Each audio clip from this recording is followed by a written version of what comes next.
A Midtown Atlanta daycare center is remembering a child killed in a devastating fire. Little Zena Awani went to daycare at the Primrose of Midtown at Colony Square and was visiting Qatar with her parents when she died in a fire there. She was just 2.5 years old.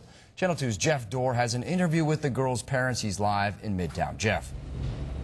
Yeah, while their preschool family here is in shock and grief, the parents are in Tunisia. We had an extraordinary interview with them just a few hours ago. You'll see a little breakup in this. This is via Skype over the internet. They held a picture of their daughter, 2.5-year-old Zena, up to the camera on their computer so we could see it via Skype. He's a professor at the University of Qatar, and as soon as her semester at Georgia State ended, she took her daughter there to be with Daddy for the summer.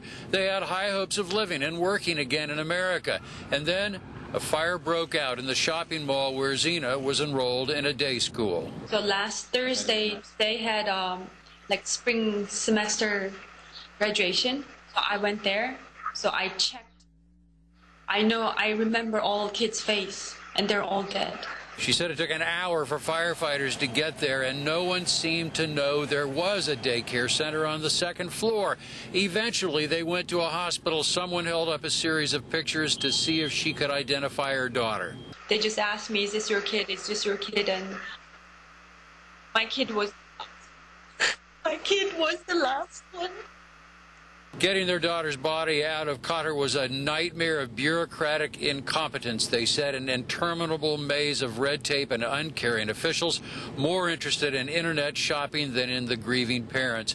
Eventually, they took her to her father's homeland, Tunisia, and had a funeral. We plan to go back to Atlanta, and sometime in July, we want to have a memorial service for Zena, so people who know Zena in Atlanta can come and we remember her. All of the children who died in that fire, all 13 of them were from countries other than Qatar.